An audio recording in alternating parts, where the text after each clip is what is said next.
You guys ever met anybody that can sell 220 homes as a solo agent? Put up your hand if you ever met someone like that. Nobody. Sell 220 homes as a solo agent. No, right? I don't think you'd want to anyways. It's a lot of freaking work. Okay? But you are about to meet this rock star from Ottawa, Canada. He's been in real estate 10 years, and he inspires me every single day, and he tells me I'm complacent. John, you're lazy. He teaches me every single day to go 150%. Who thinks you need 150% in this market? Say yes. Who wants to learn how to do 150%? Say yes. Let's welcome Mr. Agent DK. Thank you very much. Thank you very much, Mr. John Sai. Is everybody excited? I'm excited. You know, somebody came up to me in the hallway and said, Agent DK. I said, yeah. They're like, you're white. I go, what? They go, we thought because you're John's friend, Asian DK. No, Agent DK. Come on, man.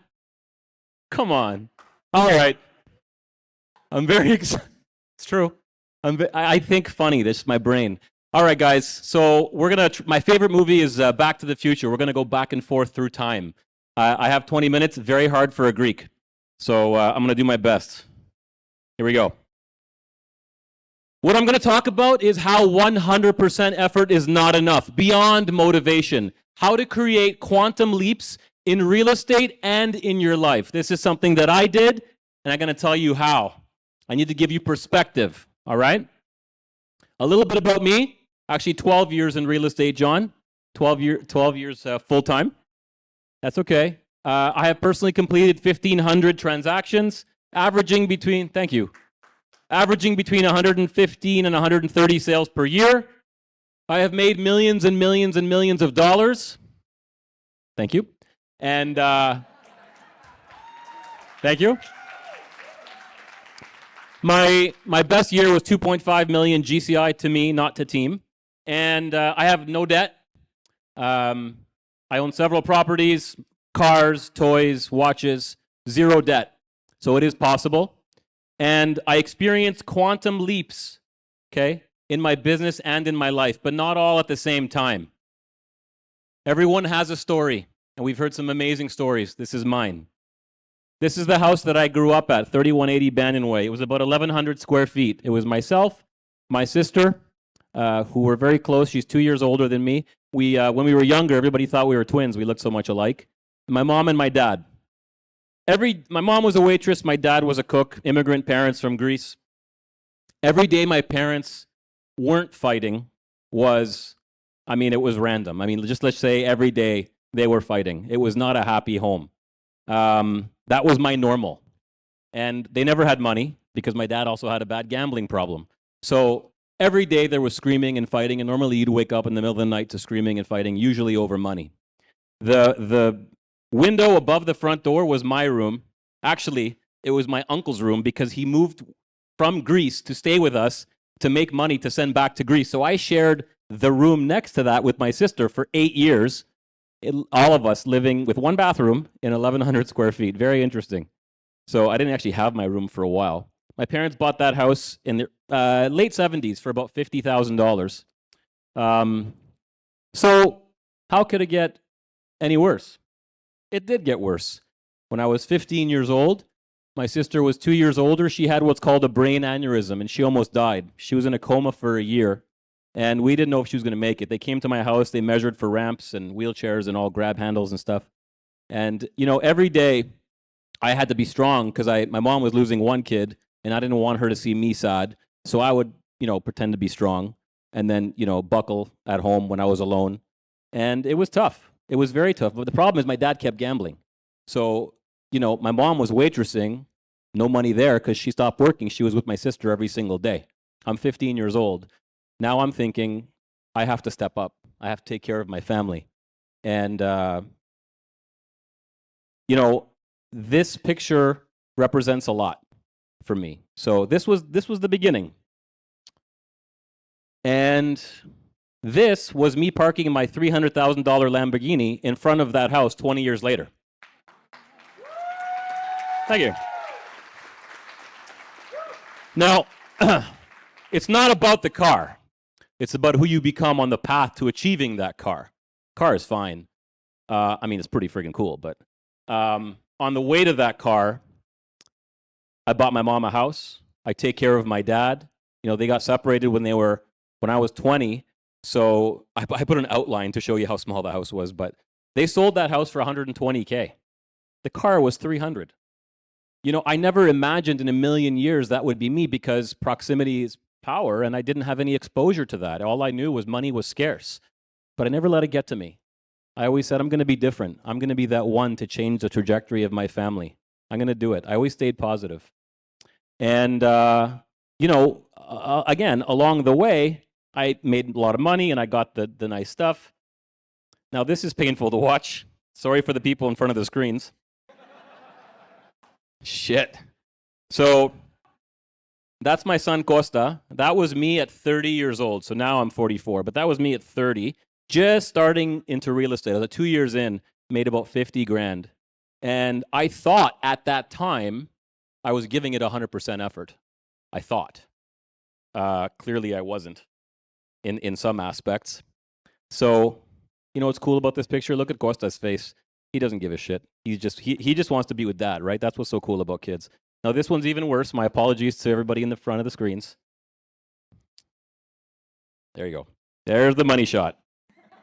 That's me 10 years after that last picture, right? 40 years old, and I snapped. So that's actually the year where I made $2.5 million. There's a lot of metrics to success, guys. And look at my face. Do I look happy? So I told myself, what if I put everything that I put into my business into me for the first time in my life? I already told you where I came from. I made a lot of sacrifices for my family. I stopped going to university so I could be a salesperson because I had a natural gift of the gab. And I developed that over time. But I didn't really take a lot of good care of myself. So I sought out, it's who, not how. I sought out the best trainer I could find, and I said, we need to do something here because this guy cannot duplicate what he did last year. He's going to burn out. He's clearly on his way. I mean, that belt did not have any more notches. Not great, John, not great. John knew me. You were still my friend at this time, so I appreciate you. Maybe it was a charity thing. I don't know. Felt sorry for me or something. So, there you go. That's 3 years later.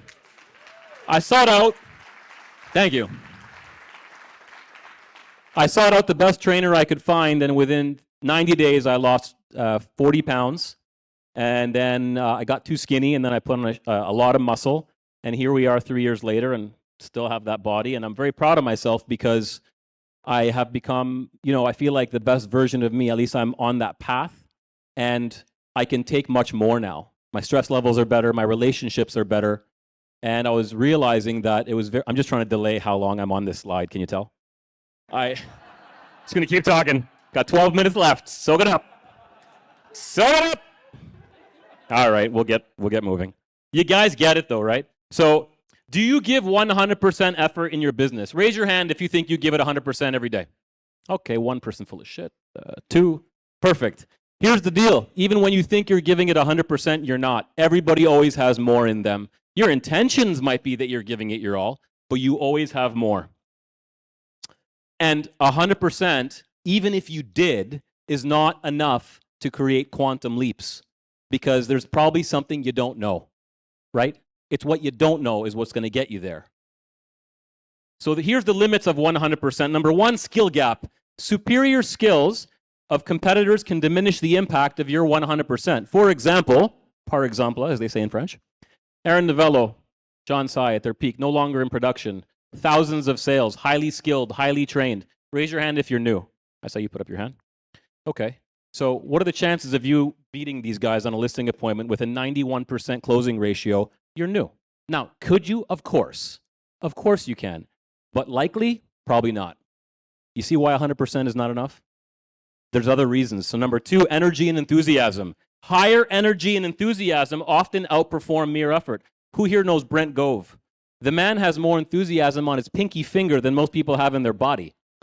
If that man went on a listing presentation, his enthusiasm is electric. Even if you fake it, it's going to be hard to match that level of enthusiasm. And he has skill. You see why it's tough? And number 3, external factors. Limited resources can undermine even the best efforts. Someone like Brent, John, Aaron have better technology, better resources because they've been doing it longer. They have more experience. So, I know what you're thinking. DK, this is really motivating. There's no hope. But there is. There is. There's something that I like to call the comfort zone trap. High achievers often become comfortable reducing their drive. They've climbed that mountain. They're enjoying the view, and rightfully so. They've worked their butts off, right? So they're driving their nice car. They're on their boat. They're traveling. They got a permatan. They're always tanned, right? But I'll tell you something. The hungry wolf always runs faster. You guys get that? Now, there's some people in this room that have achieved a lot of great things, and they're still pushing. But I'm telling you from experience, I've seen it. That's one way to win. But here's some strategies.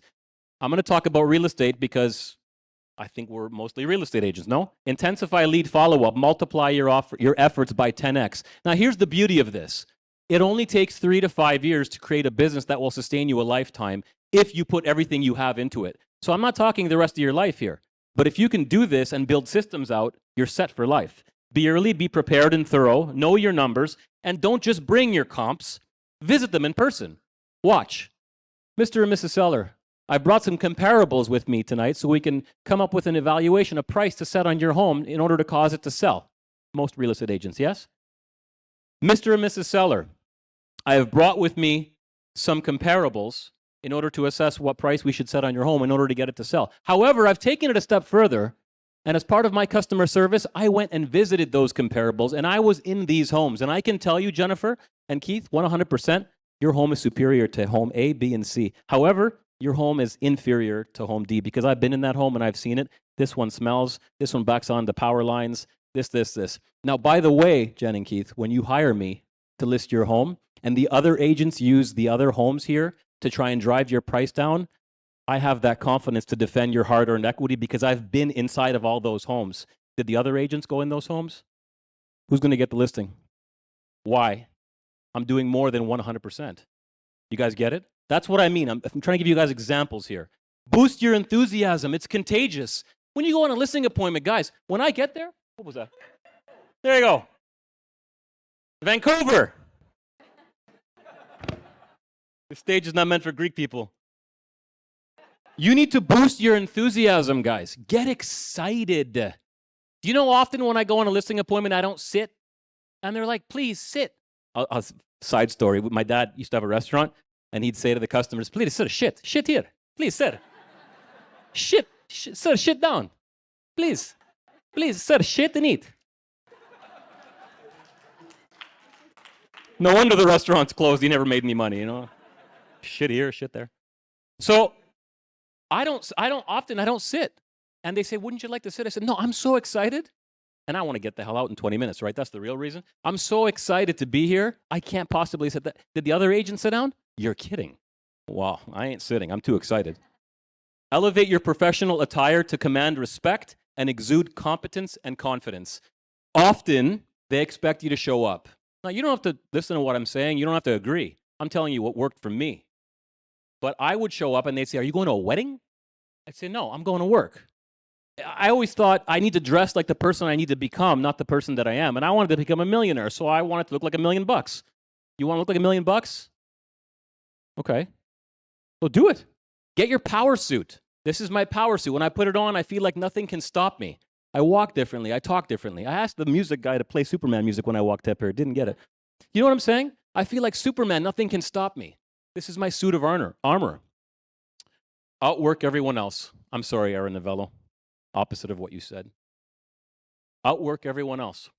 That's what I did. When I first started, I was doing open houses Saturday, Sunday, 11 to 1, 2 to 4. Every Saturday, every Sunday. You know why? Because my sister came out of her coma, and she wanted to get married, and there was no money to pay for the wedding. In our culture, you know, you split it. So I worked my ass off to help pay for my sister's wedding. I wanted to buy my mom a house. I wanted her to have a roof over her head and never worry about that again. I wanted to pay for my dad's nursing home. I wanted to do these things. So I didn't come from a background where there was any plan B or option, so I just knew hard work. I came from hardworking immigrant parents. Even though my dad was a gambler, he worked his ass off. He never missed a day of work. That's what's a shame. You guys get this? Outwork everyone else. Redefining success. So how to get quantum leaps? 100% effort, guys, is expected results. Exceeding expectations leads to extraordinary results. What do I mean by that? A few years ago, I said to my coach, I need to turn one deal into 3. How do I do that? She said, do more. The life that you're living is in direct proportion to the service you're offering. If you don't like the number in your bank account, elevate your service, you will make more money. I'm telling you that right now. Thank you. So watch. You take a listing, you sell it, transaction closed, you've met expectations. Exceeding expectations, some of these are obvious. Selling a home over asking price, obvious. Selling a home faster than expected, obvious, right? In a good market. Client asks you for photos of their home. You don't just email them, you put them in a digital photo book, you drop them off. You do it, you put it in a frame. Client calls you to complain there's garbage left on their home on closing. You pick it up, you hire a company to take care of it. You're showing homes to an out-of-town buyer. You bring snacks, you bring the school districts, you bring, right? You do extra. This is not required. You're doing extra. Does that make sense? You bring clients a gift for no reason or client appreciation parties. You check in often with clients multiple ways, email, phone, and text. You have to because, as Crystal knows, people don't read their emails. Sorry, Crystal. Right? You need to check in with people multiple ways. After you tell your clients what will happen, you remind them. Guys, are they under stress when they're selling their home? Yes or yes? We got to remind them. They're under a lot of stress. We do this every day.